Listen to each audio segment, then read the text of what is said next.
So hello everyone. Today I'm going to deep dive into something really exciting. Okay, which I wrote the fourth paper on sentient, which is about open deep search. So now before we get started, let me tell you what this video is about. Okay, I spent some considerable time only researching and writing this comprehensive technical report on open deep search.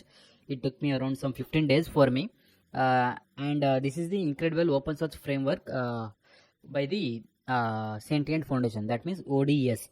So the complete paper is available on Zenodo. You'll find the link in the description below. So the paper is around some 100 to 120 pages. Okay. So now my contribution to the sentient ecosystem is pretty specific. I focus on creating detailed technical papers and trying to make explanation videos like I'm doing right now. Trying to explain complex concepts or even some equations, mathematical side, tables, diagram sides, and also I'll try to explore other fascinating technologies too. So all my proof of work is linked in the description if you want to check it out. Right now all the resources are taken from the open only. Okay, so the docs from the sentient and all. So right now I don't have any access to the sentient chat, maybe in the future. So if I get the sentient code, maybe I'll try to make some videos on that as well. But here's the thing, in that full paper there are sections that can be tough to digest, right? Like we are talking diagrams, tables, mathematical formulas, like they are so much hard to look while reading in the paper. So today I'm going to do is pull out these hard parts and explain them. We are just having like a normal conversation. So even as an researcher, as in the report paper or a technical writer, this is not a research paper. Okay, many people trying to confuse between research paper and report paper. To even write a 20-page research paper, it takes some months of work. Okay, because we are trying to research something that no one has ever did. But when it comes to report papers, technical report papers, what we are doing is we are extracting all the data around the web that we have right now and trying to extract some good informations and trying to explain a technical side of web in a detailed view. So right now even sentient is published some 4 or 5 research papers on neuro IPS, which is also great because even to write those kind of papers they need work, like they need to work like months. But here when it comes to my side, this is just a report paper from my perspective view about how is this gonna work or how it's. So it is only on my perspective, not on whole entire perspective. Okay, so there is some difference. Even to write a single report paper without any equations or anything, it just takes some 3 to 4 days if you are an actual good writer. Okay, so just some around weeks, like 2 to 3 days it takes around some writing, like writing and researching and all. So but when it comes to this paper is completely filled with mathematics and tables and diagrams. Okay, and another one thing, I have not created any mathematics here. I only used sources from the official papers published from some great professors. Okay, so I used mathematics tables and everything, trying to extract from those kind of papers and trying to create an own technical perspective report to explain to overview to guys. Okay, not just by explaining like the overview part, I am trying to explain the technical part as well in mathematics too. So this is one of the disclaimer. Okay, and so let me start with the diagrams of the first one, which is the figure 1, which shows the 2 component architecture of the open deep search, that means ODS. So when you look at this carefully, at the top you can see like we have the opening reasoning agent. We can think of it as a brain of the system. So the agent is one who can make decision and also figures out what to search for and to ultimately give the answer.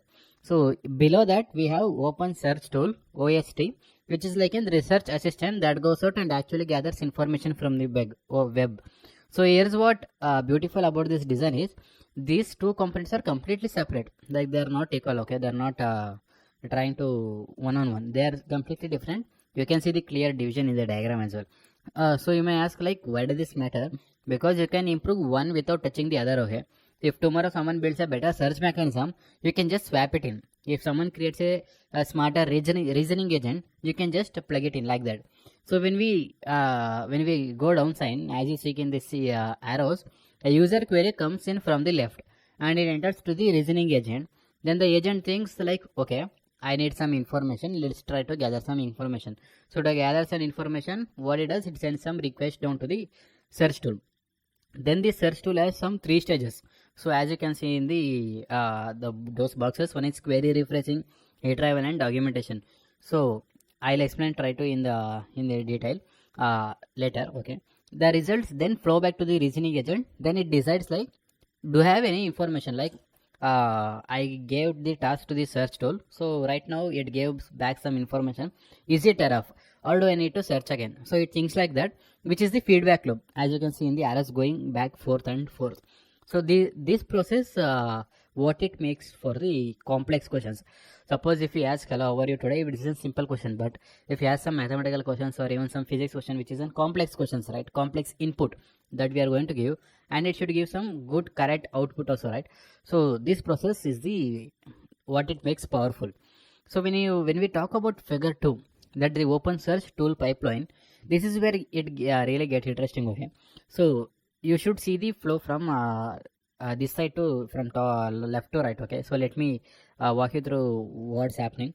So in the query refreshing, when you look at the first box, when the original query or the input goes in and comes out with multiple variations. Why? Because you might ask, how to make my internet faster. Okay, let's take an example. Your input will be like, how to make my internet faster, but the best information online might use some completely different words. It might think like increase bandwidth, or it might think like reducing this latency, or strengthening the Wi-Fi signal, or buying another Wi-Fi, like that. It thinks numerous way. Okay, so when all those refreshed queries, there are like n searches notations. Okay, so each one goes out and fetches some search results, where these are aggregated, maybe deduplicated, or what they do, they basically cleaned up, so don't have the same results appearing 5 times. So increasing bandwidth, like that. Some 5 different search results are there. It don't want to collect all those 5, right? Just pick one, because all the 5 are same only, right? So it does some cleaning there. So when it comes to augmentation, which is the pro mode, here it is the technical part. So when you see that box labeled as optional deep augmentation, so there is some 2 modes. Okay, default mode and pro mode. In default mode, the system just uses some search snippets, like little previous text where you can see on Google. Suppose if you search how to make my internet faster on Google, you will see some heading, and below that heading you will see some 1 or 2 line of the information. So this is the default mode, where it only grabs that. But when it comes to pro mode, it actually scrapes the full web page content. It enters into that full web page and tries to breaks into the chunks, and it generates the all those inputs or those data, and it re-ranks everything by relevance. How the particular output or how particular data is almost close to the input that has been asked by the user. So here down there is some max here. Don't worry, I'll try to break it down. Here you can see that formula C of Q. So this measure coverages the improvement. So the formula will goes like C of Q is equal to union of all retrieved documents divided by documents from the original query only. So let me say, like, what is it saying like? So how many more relevant data did we find using multiple query variations? So the U symbol means union. So basically it's combining all the results that we have fetched. And suppose if original query what we have given, and it found some 10 documents from the web, and all those refreshed queries collectively found some, let's suppose 25, then the overall coverage ratio is almost like 2.5x, right? So below that you'll see that D of Q is nothing but diversity score. Okay, therefore this formula uses something called some quotient distance between query pairs. Now I didn't invent this formula. This comes from standard information research papers, specifically from papers on diversifications. Okay, query diversifications. So the idea is simple. We want our refreshed queries to be different enough from each other that they actually capture different aspects of what you're asking. If you're asking, like, suppose let's take the before example, how to what was that, like how to make our internet faster, right? For that when the AI is searching the queries, it doesn't want to get the single answer with multiple copies, right? It want to explore different aspects of the answers. Just by collecting one source doesn't mean good, right? They want to have diversity. That's what this formula tells when we talk about in simple terms. So when it comes to section 3, there is a performance impact table. So let me tell you how this works. There is a comparison between 2 agent frameworks. Okay, that means React and Codat. So let's go row by row. When we look at the first section, which is the performance matrix, that means both agents are tested using DeepSeek R1 model. So in simple QA, there's a straightforward factual questions like hi, how are you, like that. So in React, which is almost 87.7%, in Code it is 88.3%. They are almost close only, but let's look at the frames. FRAMES frames. That means multi-hop reasoning. How much complex multi-hop reasoning does it work? So when it comes to React, it's almost like 56.7, and in Code it's 75.3. That means some 57, 56, 66, 75, almost like 18% point is improvement here. So you may think like why there is such huge difference. So when we look at this row, that means average searches on frames, React it's like 1.08 searches per query, and Code has some 3.39 searches per query. So what it tells is React is basically giving up too early, because it searches only once and tries to answer. It doesn't go deeper. But when it comes to Code, it recognizes all the things as this is complex, I need to go deeper. Deeper, and it goes to deeper and tries to collect multiple data and does multiple searches and gives the result. That's why it does have more searches per query. So when we look at the architectural properties, so here React uses some natural language for reasoning, while Code uses Python code, Java code, like that. This is the main difference. Okay, React thinks out most of them in English, but Code writes actual executable code, like that. So here the control flow is also important. So React is limited to sequential phases, okay, but when it comes to Code, it can use full programmatical constructs, like it can use if else statements, else statements, loops, other different coding things, okay. You can name it whatever you want. So that's why it handles complexity better. But in the bottom section, there is an use case suitability. So how both are excellent for simple queries, like normal queries, but Code is excellent for multi-hop reasoning, while as React is for just good. Okay, so this table basically telling you that Code, when you need some maximum accuracy or complex questions, they can use Code. In React, you want to understand exactly how the system is reasoned. So in the let's go to section 4. Here there is a benchmark performance breakdown. So let's look at this table, which is an comparative performance data. This is where we see how ODS, that means Open Deep Search, stacks up against the big players. So starting from the top, when we look at the different configurations, ODS version 1 with Llama 3.170 billion parameter model. If you are trying to know AI much, then you can understand what that billion parameters and all. So Llama is an another agent model, okay, built for open source, okay. On it has 83.4% on simple QA, whereas in ODS version 1 with DeepSeek R1 it has 87.7, ODS version 2 with DeepSeek R1 it has 88.3. So here there is some like progression, like just by swapping the base model we gained some how much 83.7, almost 4% points, okay, which is the power of plug and play architecture. This is it's called as a plug and play architecture. So in the middle section there is a proprietary systems, that means GPT-4, which is an agent model, search preview has 89.9% on simple QA, which is like an how much one and a half points ahead of our models, okay. But when you look at the frames, it is almost like 60.6%, whereas the ODS version 2 had some 88.3, like not 88.3, 75, almost 75%.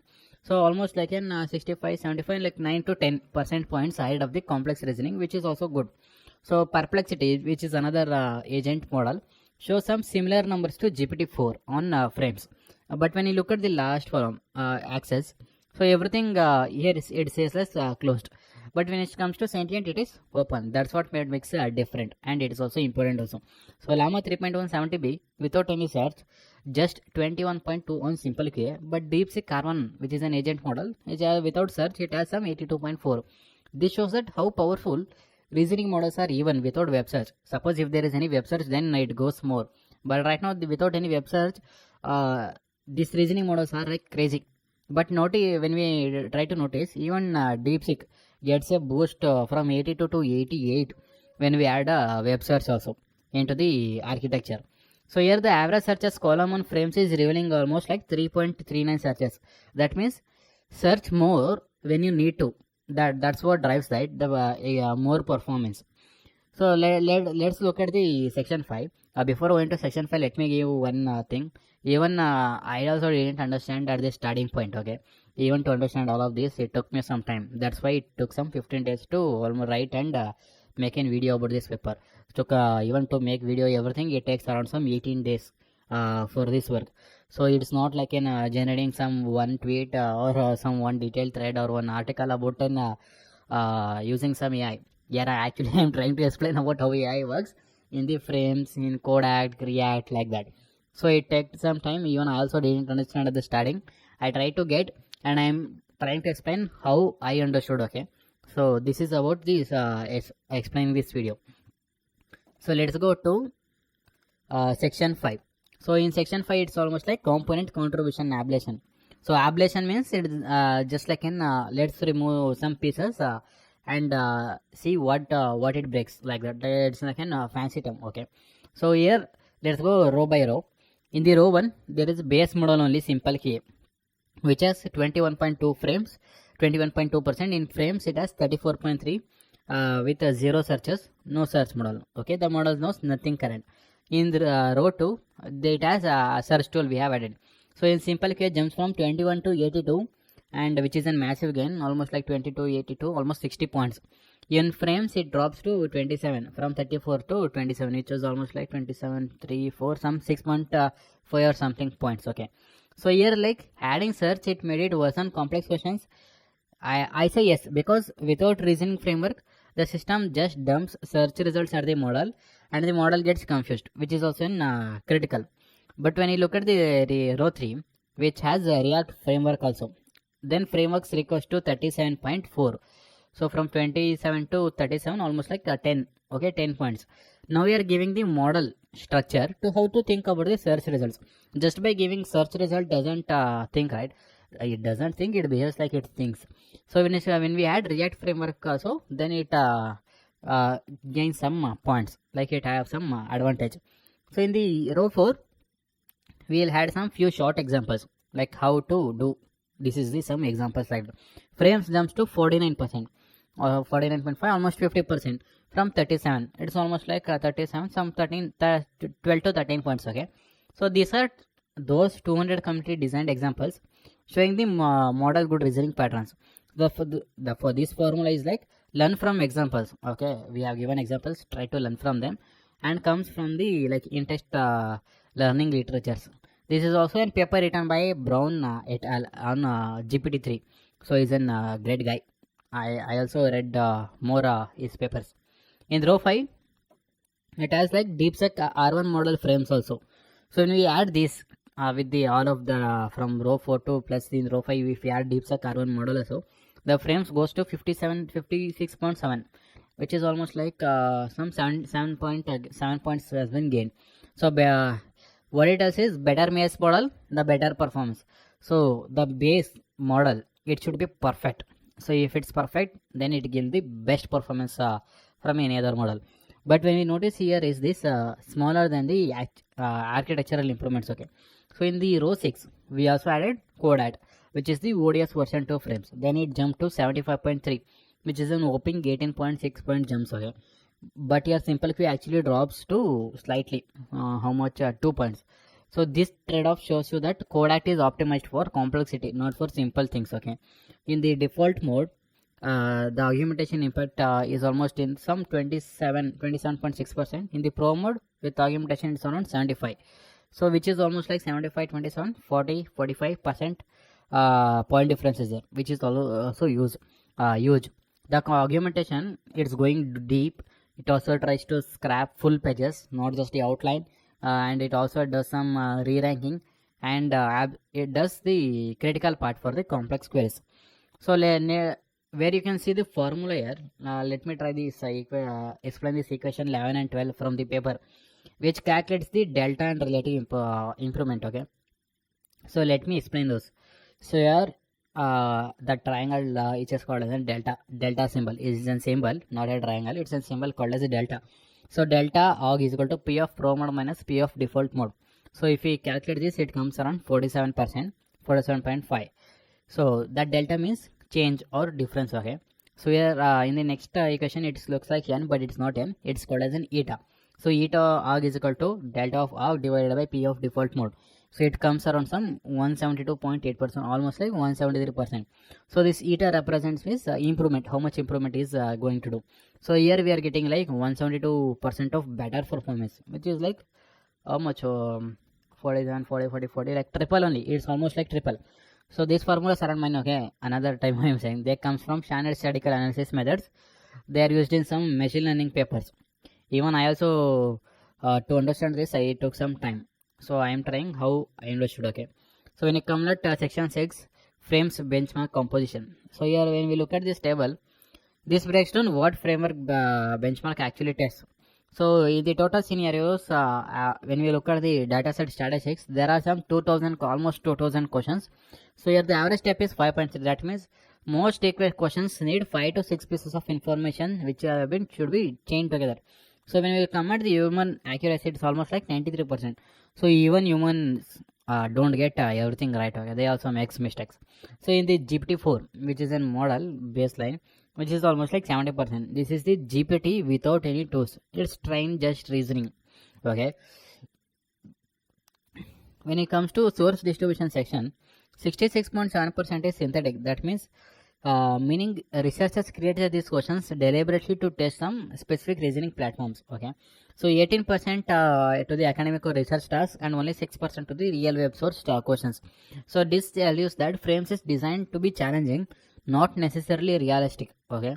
So they are only focusing on the challenging part. So when we look at the task type distributions, the common sense reasoning around some 18%, casual interface 17%, human reasoning 14%, and fact integration, that is multi-op reasoning, is around 11%. So the diversity of why it's an good benchmark, like test multiple cognitive skills. Okay. When it comes to answer type distributions, 72% are free from textual answers, 19.5 are structured, that means JSON or tables, only 7.8% are numeric. So this is very different from simple query, which is almost mostly dates and names. So frames requires actual explanation and synthesis. So the note at the bottom mentions that human baselines come from 2024 benchmarks. There are studies where researchers hire people to answer questions and measure accuracy. Yeah, that's what I said. Even to research it takes years, months. Okay, so that 93% human performance gives us a searing base. Like we know that what's good as we can do with those questions. So when we look at the cost analysis deep dive in this table, let's trace one query through default mode. In the query refreshing, it's almost like $0.002 to 0.005. Like to call the language model once, not every time, only one. So search API, which is around like 2 to 3 calls, it costs around $0.002 to $0.009. Okay. And when it comes to agent reasoning, it comes around $0.017 to $0.045, like in multiple LLM calls. So your total will be around like $0.021 to $0.059 per query. Okay. So now let's look at the pro mode. So here same refreshing cost, same search cost. Okay, but in agent reasoning it's like 0.025 to 0.1. Here it's higher because there is a contest. So larger contest means more price. When it comes to web scraping, it's almost like $0.001. So here it's almost cheap.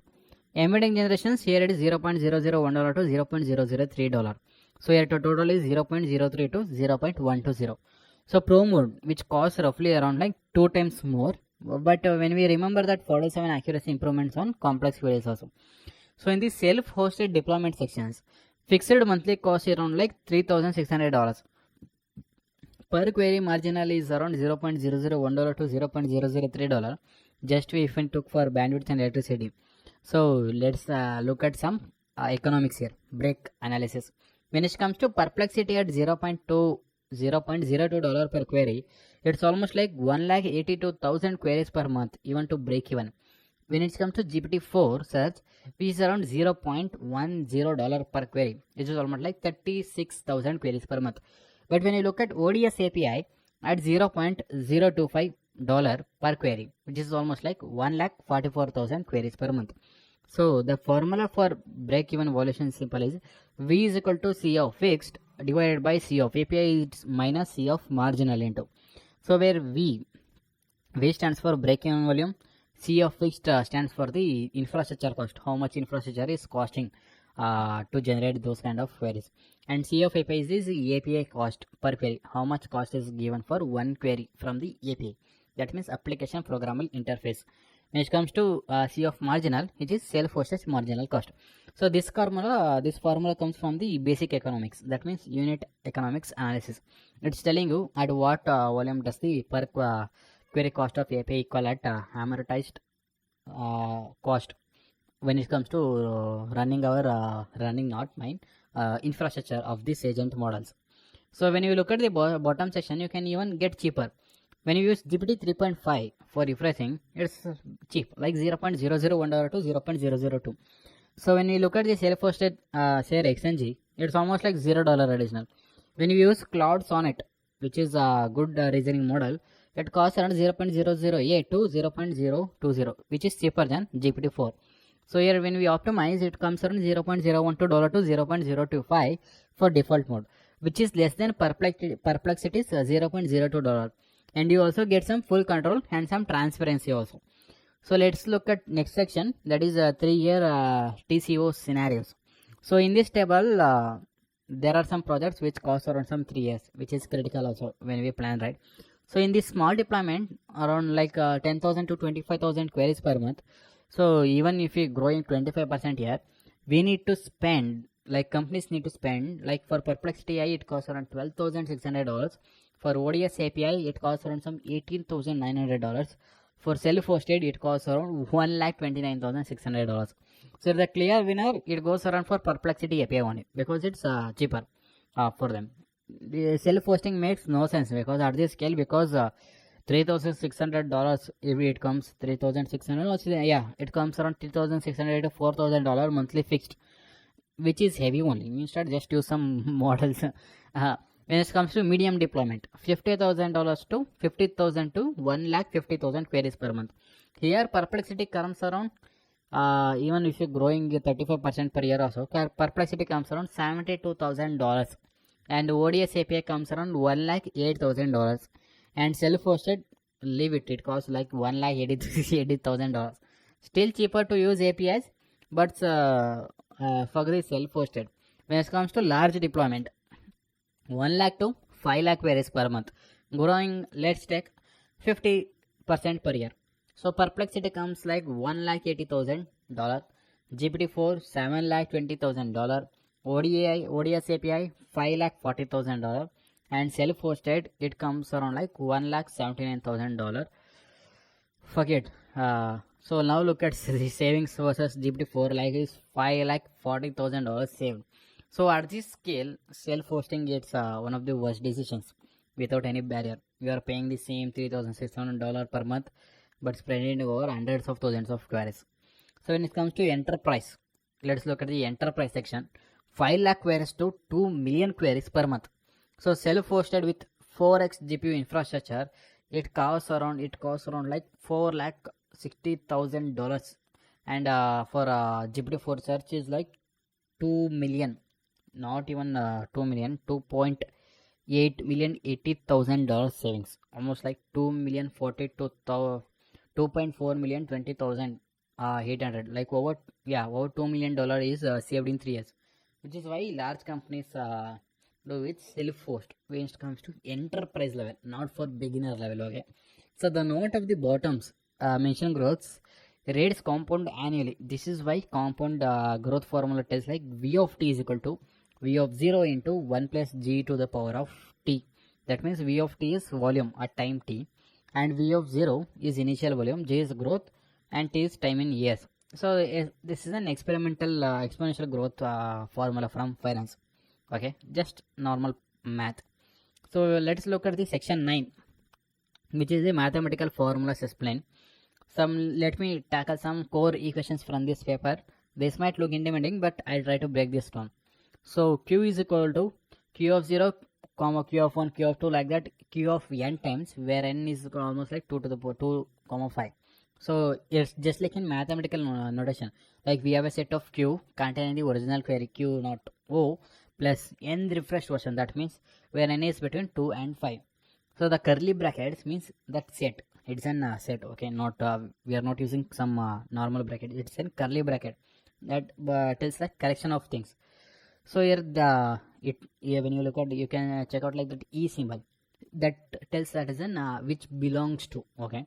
So the 2.5 means between 2 and 5 inclusive, okay. When you look at the next equation, passage revealing score, that means s of pi comma q is equal to cos of e of p of i comma e of q of is equal to e of pi into e of q divided by parallel of e of p of I parallel of e of q. So here let me decode this. S is the relevance score, okay, and p of I is the passage. So q is the query, e of which is an embedding function, okay, that means it turns text into a vector, and cos of means it's in cosine, it's cos means cosine, okay, sine means sine, cosine, tan theta, like tan, it comes like that. So the dot in the numerator, the dot which means product, that means multiplication, so multiply corresponding elements and the sum. So that double line symbol that you look at, this means magnitude or length of the vector. So here y cosine means it measures the angle between vectors, which tells us how similar they are directionally. If two embedding points are same direction, like they are mathematically similar, that's why that two line symbol is used, okay. So when you look at the next equation, that is c of q is equal to c refresh plus n of search into c of search plus c of reasoning plus c of aug into parallel not equal to argument. So let me break down each term. So c of q is nothing but cost for query q, and c of refresh, that means cost of refreshing step, n of search, that means number of searches performed, c of search, that means cost per search, c of reasoning, that means cost of all LLM reasoning calls, then c of aug is nothing but cost of argumentation, that means argument, that means indirect function minus equal, like if argumentation is on 0 if it off. So now look at the next equation, that is cost component breakdown, that means c of refresh is equal to tokens into r plus tokens out into r out. So here saying like that costs of refreshing equals plus output tokens times at output rate. So simple multiplication, like if you send 1000, even if you send 100 tokens at $0.01 per token, you are almost paying like $1. So if you calculate, like if you erase like two zeros, 100 into 0.01, two zeros cancel, $1 will be there. So that's why c of search is equal to price of API into n queries. So that means total search cost is like price per API call into number of queries, normal multiplication. So c of reasoning is equal to sigma of context I into Rn plus response I into R out. So that sigma means sum, it's like in sum. So we are adding up the total cost of each reasoning iteration, that is I. So for each iteration we are paying the context that we send in the response that we get out. So c of c aug is equal to n pages into c scrape plus n chunks into c embed. That means again like basic addition, multiplication and addition. The formula structures comes from activity based literature in management accounting, okay. So that means the augmentation cost is equal to number of pages into scrapping cost plus number of chunks into embedding cost, like that.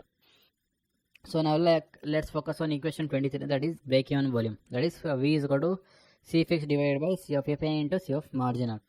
As we covered this earlier in the upper some 5 minutes back, this is like classic break-even formula from the some economics side, okay. Suppose if your fixed cost like for an infrastructure is around some $3,600 and you save some $0.02 per query, that means API cost minus marginal cost, then V is almost like we'll get some 1,80,000 queries. So this formula is taught in every economic class, I think. It's definitely not mine. Equations in system throughput, then that means number of instances, and Q per instance, that means queries each instance can be handled.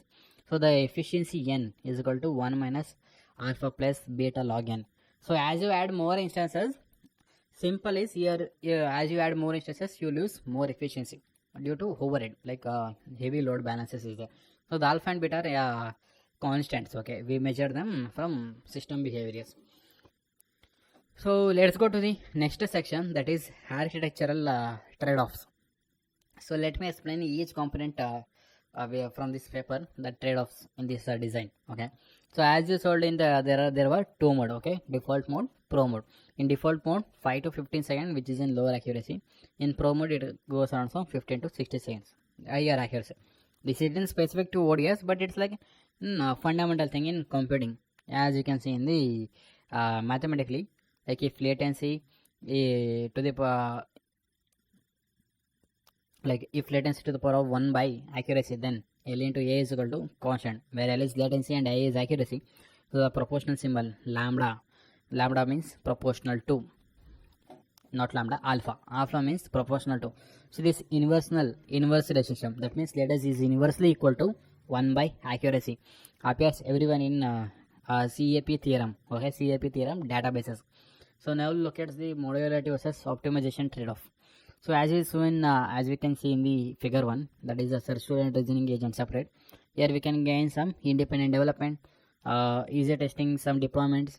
What we are losing is some potential joint optimizations, some opportunities. So this trade-off is well documented in software engineering. So hey, as volume approaches infinity per cost approaches the just the marginal cost. Like this is why enterprise deployments are so much cheaper per query. They are analyzing fixed costs over millions of queries. When it comes to beginner, we can't use self-hosted, but when it comes to enterprise, definitely. Now look at the fingerprinting mathematics. So which is the table 7 covers OML fingerprinting. Let me explain the security math here. So equation 28, which is an authentication probability. So P of authentic by K matches is equal to 1 minus 1 by token space to the power of K. If I try to explain in simple terms, it will like, what will be the probability that K, which is in fingerprinting, matches me, like we are actually looking at the authentic model, not as in random some poacher or even imposter. So here the token space, which is in huge, with 50,000 vocabulary and 32 token sequence, which is almost like 10 to the power of 32 possibilities. Like in 10 to the power of 32 means 50,000 to the power of 32. Like we can't count. So if you randomly get even one match, that probability is like 1 in 10 to the power of 32. So getting matches by one chance is like 1 divided by 10 to the power of 32 all to the power of K. This is essentially 0 only. So the P is almost like 1, which is certainty. So in the next equation, that is K is equal to log of E divided by log 1 minus P match. So this formula tells how fingerprint checks you need to give for a false positive rate. Okay, so where does this comes from? Like it derives from the geometric distribution in probability theories. Okay, so as you can see, the P of success in gate trials is equal to 1 minus 1 minus P to the power of K. So here there is a standard statistics. You will find it in anywhere in the Ross textbooks. So theoretically you only need 2 checks, but in practice they will be using 20 to 25, like to get 99.999% plus confidence. Okay, so that's why they are not using some 2 checks, multiple checks. So let's go to another last equation, that is percentage change is equal to nu minus old divided by old. If the model scores 88% and the fingerprinting scores around 87.3, then degradation will be 1%. So basic arithmetic here is the formula comes basic arithmetic formulas. Okay, so these were some mathematical equations and tables that I wanted to try to explain. If there is any dev or any mathematician or any researcher or any report technical writer who tries to understand, they'll understand easily when they read once or twice or thrice. But when it comes to normal users, they can't even understand a single bit of it. Even when they watch this video, it takes some even knowledge. That's why when you try to read the paper, you can use this video for the explanation. Okay, or you can use sentient chat also to explain this paper. This paper completely focuses on open deep search, that means ODS. Okay, so thank you guys. This is the deep dive in the technical components. So here I focused on 2 components architectures and the 3-stage pipelines, and then in the open deep search access, like the comparison between others, and also with the cost analysis revealing, like with self-host, with for the beginners and for the enterprises, for the normal guys, and with the some mathematical formulas also for the fingerprinting, and also with the coverage. So remember, I didn't create any of this. I took all those information and I made a detailed analysis video, and I made a detailed report paper. So what did I analyze is like how sentient team applied these principles to build that ODS, that means open deep search, and explain it in all the way hopefully makes sense. So the full report paper with all the references, detailed analysis and additional sections is available at Zenodo. Link is in the description. You'll also find my other contributions as well from the sentient ecosystem papers, podcast, all of it. I'll put all of the descriptions. This is my fourth paper that I'm working on. So I'm working more on for another 4 report papers right now. So I am think this is a small contribution to the technical team. So thanks for watching. If this helped you understand the technical components better, or if you want me to increase in better, let me know in the comments. And if I have any questions about the specific equations or any table, drop them below. I love discussing these stuffs. Even I tried to it was too much complex for me even to understand. So until next time, keep learning, keep building. Let's go.